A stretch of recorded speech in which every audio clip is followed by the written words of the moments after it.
जय हिंद। आज मैं आपके लिए एक चैप्टर लेकर आया हूँ परसेंटेज। और परसेंटेज आप जानते हैं कि बहुत ही एग्जाम के व्यू से ज़बरदस्त चैप्टर होता है। इसमें आपको एक एक चीज़ बताया जाएगा कि परसेंटेज को कैसे कैसे फ्रैक्शन में तोड़े जाते हैं। और सबसे बड़ी बात है कि अर्थमेटिक का जान है तो परसेंटेज है, क्योंकि आप जो भी सवाल बनाते हैं, चाहे आप वो संख्या पत्ती से क्वेश्चन बनाएं या आपका सीआई से क्वेश्चन बनाएं या आप एसआई से क्वेश्चन बनाएं या आप टाइम एंड वर्क से जो भी क्वेश्चन बनाएं, सब में परसेंटेज का काम है। और हम कभी परसेंट को छोड़ नहीं सकते हैं। ये रियलिटी 100% है कि आप सीजीएल पीटी की तैयारी करते हैं या मेंस की तैयारी करते हैं तो आप देखे होंगे कि मेंस में 70% आपका अर्थमेटिक मैथ पूछे जाते हैं। 70% में सबसे ज़्यादा इम्पोर्टेंट रोल अगर किसी का होता है तो वो आपका प्रतिशत का होता है, यानी परसेंटेज का होता है। और यह परसेंटेज एक ऐसा चैप्टर है जिसमें बच्चों को बहुत ज़्यादा परेशानियां होती है। वो घबरा जाते हैं कि आखिर इनको कैसे बनाया जाए। तो मैं आपको एक ऐसा कॉन्सेप्ट बताऊंगा जिससे आप परसेंटेज के एक एक सवाल को पार्ट वाइज तोड़ सकते हैं और आपको थोड़ी भी परेशानी नहीं होगी। तो सबसे पहले मैं आपको सिखाऊंगा छोटे छोटे फ्रैक्शन, और छोटे छोटे फ्रैक्शन की परसेंटेज आखिर कैसी होती है वो देखेंगे। तो सबसे पहले हम यह जानेंगे कि किसी भी फ्रैक्शन को परसेंट में कैसे बदले जाते हैं और परसेंट को फ्रैक्शन में कैसे बदले जाते हैं, यह दो बात सीखेंगे। जैसे आप लोग देख सकते हैं, जैसे यहाँ पर मैंने यहाँ पर लिखा है कि 1/2 बराबर कितना परसेंट, 50%। जैसे आप लोग देखिए कैसे 50% होगा, तो बच्चा 1/2 और इसको परसेंट में बदलने के लिए क्या करेंगे, 100 से गुणा करेंगे। एक बात और आप समझ लीजिए कि परसेंट का अर्थ यानी प्रतिशतता का अर्थ होता है प्रति 100, यानी 1/, क्या होता है, 100 होता है। अगर आपका 5% दिया है, इसका मतलब क्या हुआ कि 5% का मतलब कि 5 में क्या होगा, प्रति 100, यानी बटे में क्या होगा, 100 हो जाएगा। अगर आपका 10% है, इसका मतलब क्या हो जाएगा, 10 बटे में क्या हो जाएगा, 100 हो जाएगा। अगर आपका 50% है तो 50%, 50 अब बटे में क्या हो जाएगा, 100 हो जाएगा।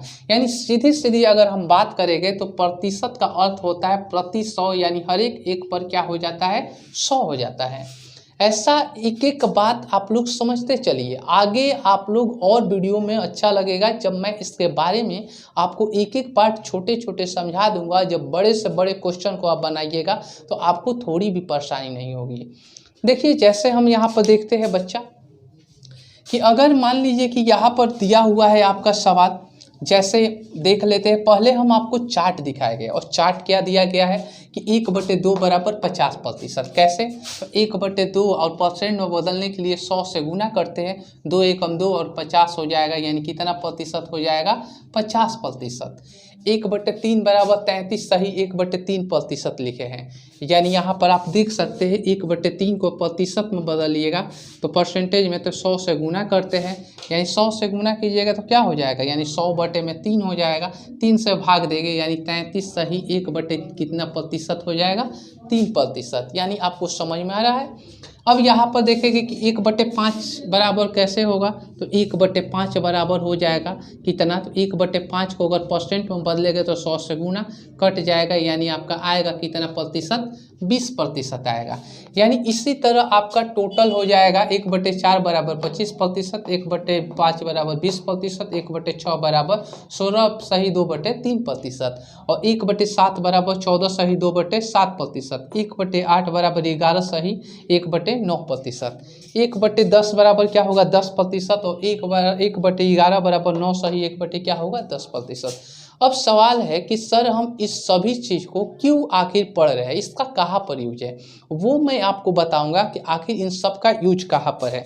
तो चलिए देखते हैं इन सभी चीज़ों का यूज कहाँ पर। जब हम बड़े बड़े फ्रैक्शन को बनाते हैं उस कंडीशन में क्या होता है कि ये सभी चीज़ों का यूज होता है।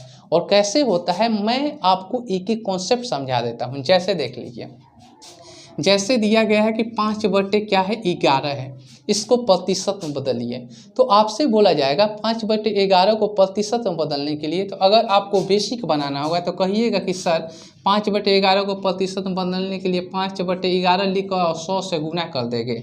5/11 लिखकर 100 से क्या कर देंगे, गुना कर देंगे। अब 100 से 5 में गुना करेंगे तो 500 हो जाएगा बटे में 11। अब 11 से फिर भाग दीजिए। तो आप देख सकते हैं कि इतना काम करने में आपको करीब करीब यह 5 से 6 सेकेंड समय लग जाते हैं। और मैं बताना चाहता हूं कि अगर आप एग्जाम कंपटीशन एग्जाम की तैयारी करते हैं तो आपके लिए एक एक सेकेंड बहुत कीमती है। एक एक सेकेंड बचाए गए हम, और एक एक सेकेंड बचाकर हम जल्दी से जल्दी सवाल को सॉल्व करेंगे, तब आप कहीं जाकर एसएससी सीजीएल पीटी और मेंस में अच्छे नंबर आप ला सकते हैं, क्योंकि टाइमिंग आपकी बहुत ही मस्ट हो जाती है।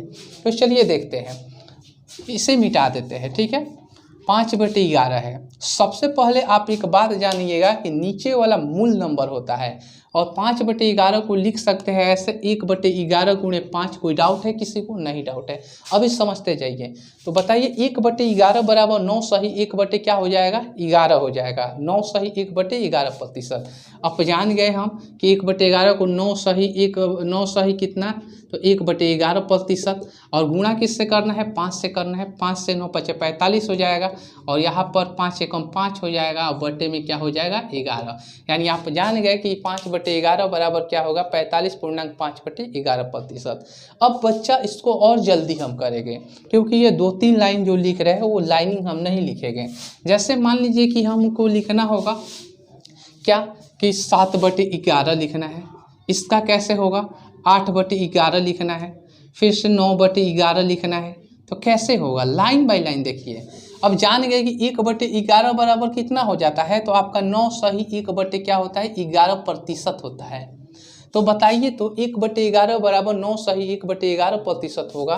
तो यहाँ पर 5/11 का क्या हो जाएगा, तो 5 से 9 में गुणा करके 9 × 45 हो जाएगा, और 5 से 1 में गुणा करके 5 हो जाएगा, बटे में 11 है तो 11%। 7/11 को प्रतिशत में बदलेंगे, परसेंट में बदलेंगे तो क्या होगा, तो 1/11 बराबर हम जानते हैं कितना, 9 सही 1/11। तो 7 से 9 में गुणा होगा, 7 9 63 हो जाएगा, और 7 से 1 में गुणा होगा तो 7, और बटे में क्या हो जाएगा, 11%। फिर 8 से इसमें 8/11 का निकालेगा परसेंटेज में, तो 8 9 क्या हो जाएगा, 72 सही क्या हो जाएगा, तो 8 एकम 8, और बटे में क्या हो जाएगा, 11। 9 का निकालेंगे तो 9 9 क्या हो जाएगा, 81 सही 9 बटे में क्या हो जाएगा, 11%। ये सभी के सभी किस में रहेंगे, प्रतिशत में रहेंगे। आपको समझ में आ रहा है सभी बच्चों को? आप देख रहे हैं कि ये सभी छोटे छोटे कैलकुलेशन का यूज यहाँ पर हो रहे हैं। आपको एग्जाम में इस तरह के क्वेश्चन देके कि कहीं आपको दिया रहेगा 8/11, तो उसको परसेंट बदलने के लिए आप कभी भी ऐसा काम मत कीजिएगा कि 8/11 गुणे 100। तो फिर आपको क्या करना पड़ेगा, 800/11, फिर 11 से भाग देकर तब इतना लिखना पड़ेगा। तो इतना हम कभी काम नहीं करेंगे। हमें क्या करना है कि मेरा सबसे पहला टारगेट है कि किसी भी एग्जाम की अगर आप तैयारी करते हैं तो कम समय में ज़्यादा सॉल्व करना है। और आप जानते हैं कि वहाँ पर टाइमिंग हमारे पास कितनी रहती है, तो आपको हम पूरा 0 से लेकर चलेंगे और 0 से हाई तक लेकर चलेंगे। ऐसा आपको मेरा काम है ऐसा कि आपको पूरे के पूरे नॉलेज मैथ का भर दें, जिससे आप कभी भी किसी भी चीज़ की तैयारी कर रहे हैं, चाहे बैंक हो या एसएससी हो या रेलवे हो, तो आपको थोड़ी भी परेशानी ना हो। जैसे क्वेश्चन है कि 2/9 को प्रतिशत में बदलिए, तो सबसे पहले हम देखेंगे कि 1/9 का कितना प्रतिशत होगा। तो आपको हमने बताया है कि 1/9 बराबर 11 सही 1 बटे क्या हो जाएगा, 9%। यानी 1/9 का आपका हो जाएगा 11 सही 1 बटे कितना हो जाएगा, 9% हो जाएगा। एक बात तो क्लियर है, हमेशा इसमें आपको बेसी देखना रहता है, ठीक है। तो बेस हम देखते 9 है तो ऊपर हमेशा 1 ले गया, 1 से 2 में गुना करेंगे तो बताइए 1/9 है, तो 1 में किससे गुना किया है, 2 से। तो अभी 2 से हम किस में करेंगे, 11 से, तो 11 दूनी क्या हो जाएगा, 22 हो जाएगा। और 2 से 1 में करेंगे तो 2, और बटे में क्या हो जाएगा, 9%। जैसे हमें 3/9 को प्रतिशत में बदलना है, तो क्या हो जाएगा, 3/9 को प्रतिशत में बदलना है तो 11 तिया क्या हो जाएगा, 33, और 3 बटे में क्या हो जाएगा, 9% हो जाएगा। जैसे 5 बटे में 9% को प्रतिशत में बदलना है, तो 5 से किस में गुणा होगा, 11 में, 11 पचे क्या हो जाएगा, 55 पूर्णांक कितना, तो 5 एकम 5 हो जाएगा, और बटे में क्या आ जाएगा, 9%। यानी आपको एक स्पष्ट बात मालूम चल गया कि कब यहाँ पर जो रहेगा उससे हम इसमें क्या कर देते हैं, गुना करते हैं, और उससे गुना करने पर यहाँ लिख देते हैं। यानी हमेशा आपको किसको देखना है, बेस को देखना है कि बेस में हमें। ये अब हम सीखेंगे प्रतिशत से फ्रैक्शन में बदलना। उस समय हमने बताया था कि फ्रैक्शन से प्रतिशत में कैसे बदला जाता है, अब हम सीखेंगे कि प्रतिशत से फ्रैक्शन में कैसे बदला जाता है। तो देखिए जैसे दिया गया है कि 106 सही 2/3%, यही दिया गया है। तो इसको कैसे सॉल्व करेंगे, तो इसको सॉल्व करने के लिए टेक्निक बहुत ज़बरदस्त है। जैसे इसको लिखेंगे 100% और इसको लिखेंगे क्या, तो 6 सही 2/3% लिखेंगे।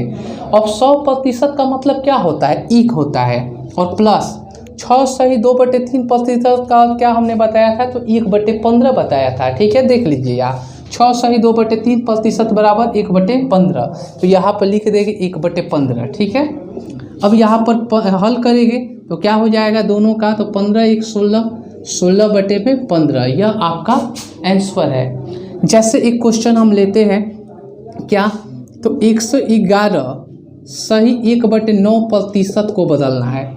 तो हमने आपको बताया कि 111 को लिख सकते हैं 100%, और इसको लिख सकते हैं 11.1/9% लिख सकते हैं। अब बताइए 100% का मतलब क्या होता है, 1 प्लस, और 11.1/9% का क्या होता है, तो देखिए 11.1/9% बराबर 1/9, तो 1/9 हो जाएगा, यानी 9 क्या हो जाएगा 10, 10 बटे क्या हो जाएगा 9। तो आप देख सकते हैं कि हमने प्रतिशत से कैसे फ्रैक्शन में बदल रहे हैं। अगर आप इसका बेसिक करते हैं बच्चे, तो आपको समझ में आता होगा कि यह बेसिक बहुत बड़ा हो जाएगा और आपको बहुत ज़्यादा परेशानी होगी। और हमें परेशान नहीं होना है। लगा दो आग पानी में जवानी उसे कहते हैं, और छीन लो सिलेक्शन कहानी उसे कहते हैं। तो आपको सिलेक्शन छीनना है, उसके लिए एक एक सेकेंड कीमती है, और वो एक एक सेकेंड बचाकर हम उस सेकेंड का यूज दूसरे सवालों में करेंगे। तो चलिए देखते हैं नेक्स्ट क्वेश्चन।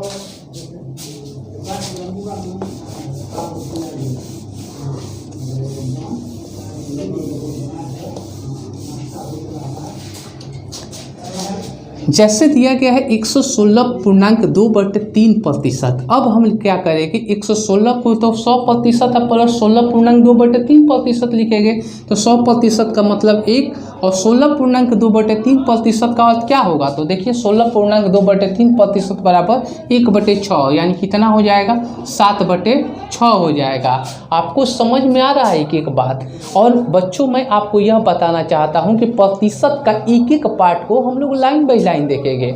अगर किसी बच्चा को परेशानी होता है तो मुझे कमेंट बॉक्स में कमेंट लिखकर मुझे सेंड कर देगा, मैं उन सबका जवाब दूंगा। ठीक है, ऐसे मैं आपको डिस्क्रिप्शन में अपना व्हाट्सअप नंबर भी डाल दूंगा, वहाँ पर भी आप हमें कमेंट कर सकते हैं। ठीक है, चलिए देखते हैं नेक्स्ट। अगला क्वेश्चन है कि किसी संख्या का 5.5/19% 100/19 है, तो वह संख्या क्या होगी। देखा जाए x का, किसी संख्या का 5.5/19% बराबर कितना है 100/19 है। तो बताइए, तो x का x लिखेंगे 5.5/19% बराबर क्या हो जाएगा, तो आपका हो जाएगा 1/19 होगा। देखिए यहाँ पर मैंने बताया है 5.5/19% बराबर 1/19, तो लिखेंगे 1/19 लिख देंगे, और बराबर क्या हो जाएगा 100/19 हो जाएगा। 19 से 19 कैंसिल हो गया, यानी x बराबर कितना हो गया, तो x बराबर 100 आपका क्या हो गया, आंसर हो गया।